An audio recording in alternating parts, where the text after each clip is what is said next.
Nah, anak-anak, tadi kan sudah mempelajari tentang besaran pokok.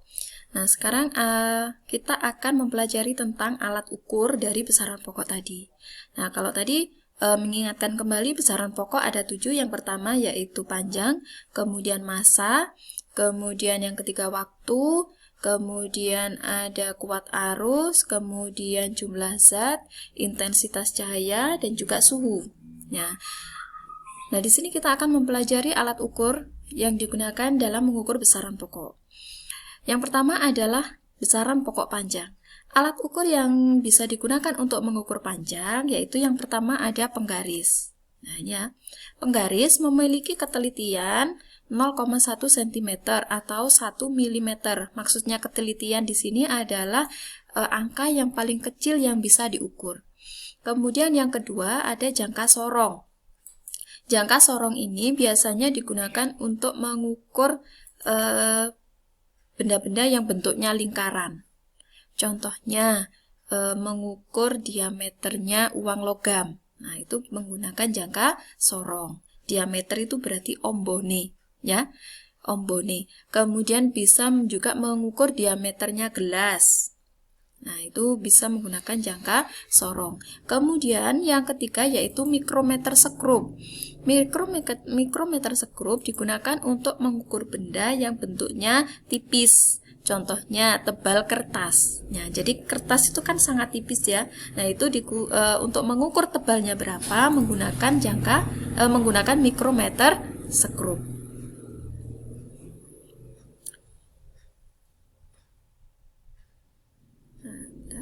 Nah, jangka sorong, kalau penggaris anak kan sudah tahu ya, penggaris sama meteran sudah tahu bentuknya. Nah, jangka sorong bentuknya seperti ini. Nah, jadi ini mau mengukur diameternya gasing. Ini menggunakan jangka sorong, ya. Nah, ini bentuknya jangka sorong. Kemudian ini mikrometer. Oh, kok bisa Bu untuk menggunakan gasing? Kalau misalnya dia masih dalam rentang ini, bisa juga menggunakan mikrometer sekrup. Jadi menempatkan bendanya itu seperti ini. Nah, jadi kalau misalnya kertas ya dijepit di sini, nanti bisa diukur ketebalannya itu di sini.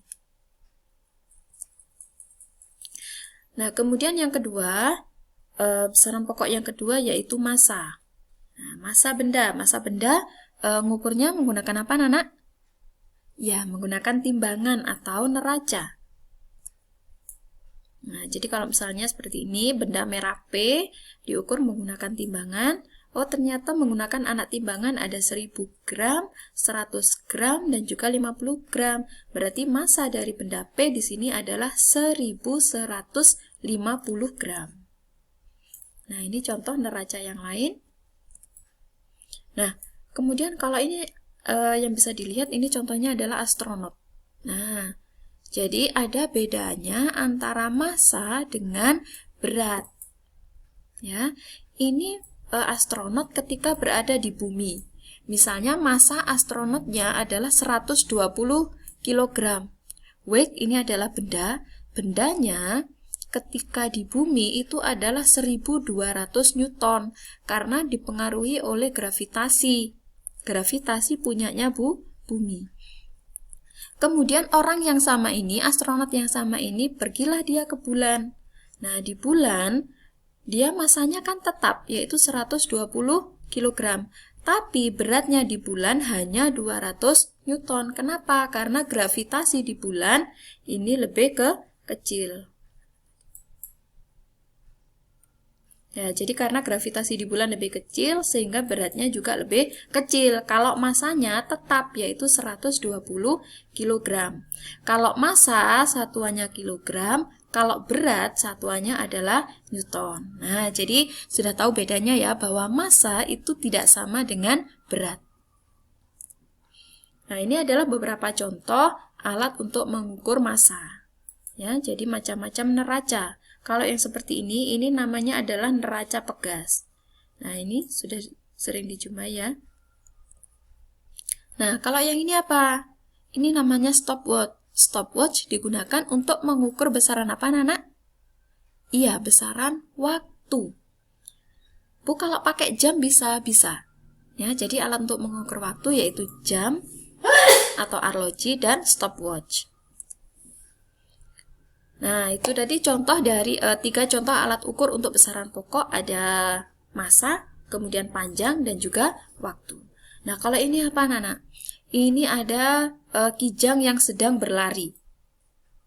Kalau berlari itu berarti cepat, geraknya cepat apa lambat? Iya, geraknya cepat. Lalu bagaimana dia mengukur cepatnya? Nah, kita akan masuk ke besaran turunan. Diingat kembali kalau besaran pokok tadi ada 7, berarti selain 7 tadi termasuk besaran turunan. Contohnya apa saja besaran turunan? Ada luas, kemudian ada volume, kemudian ada konsentrasi larutan, kemudian ada laju pertumbuhan, dan juga ada kecepatan. Kita bahas satu-satu ya. Konsentrasi larutan. Konsentrasi larutan cara menghitungnya yaitu massa zat terlarut dibagi volume pelarut. Contoh ya, Adit membuat larutan gula dengan mencampur 5 gram gula ke dalam 250 ml air. Airnya adalah sebagai pelarut, gulanya adalah sebagai zat terlarut. Tentukan konsentrasi larutan gula tersebut. Nah, cara menghitungnya ya, massa zat terlarut dibagi volume zat pelarut. Nah, jadi ini hasilnya. Ini adalah cara menghitung konsentrasi larutan. Kemudian yang kedua adalah laju pertumbuhan. Misalnya anak-anak menanam kedelai. Kedelai itu kan tumbuhnya nggak langsung tinggi ya. Jadi dimulai dari kecil sampai dia tumbuh besar. Nah, untuk menghitung laju pertumbuhannya menggunakan rumus ini yang ada di kotak kuning. Misalnya, contoh soal, tinggi tanaman kacang hijau di minggu pertama adalah 2 cm. Pertumbuhannya di minggu kedua adalah 4 cm. Berapakah laju pertumbuhan tanaman kacang hijau tersebut? Nah, cara menghitungnya seperti ini. Jawab, laju pertumbuhan yaitu tinggi akhir dikurangi tinggi awal dibagi waktunya. Nah, dari minggu pertama sampai minggu kedua berarti adalah 2 minggu. Waktunya 2 minggu. Berarti dalam 2 minggu itu berapa laju pertumbuhannya? Yaitu 1 cm per minggu. Jadi ini ya, 4 dikurangi 2 dibagi 2. Nah, ini kalau di dalam grafik misalnya hari pertama tingginya berapa, hari kedua tingginya berapa, hari ketiga tingginya berapa. Nah, ini adalah contoh grafik pertumbuhan kacang hijau. Kalau yang biru ini pertumbuhan di tempat terang, kemudian yang pink ini pertumbuhan di tempat gelap. Oh, ternyata tumbuhan kacang hijau itu lebih cepat tumbuh apabila berada di tempat yang gelap. Karena ini grafiknya dia ada di atas. Nah, ini contohnya lagi untuk besaran turunan yaitu luas. Nah, kalau luas itu kan menghitungnya panjang dikali lebar. Berarti kalau luas kebun itu adalah contoh dari besaran turunan. Jadi harus tahu panjangnya dulu dan tahu lebarnya dulu. Baru luasnya panjang dikali lebar. Kemudian ini ada skala. Sudah. Itu saja materi kita pada pertemuan pertama, yaitu pada bab 1, objek IPA dan pengamatannya. Nah, setelah ini Bu Sofi akan memberikan tugas, ya. Nanti Bu Sofi akan bagikan tugasnya di grup.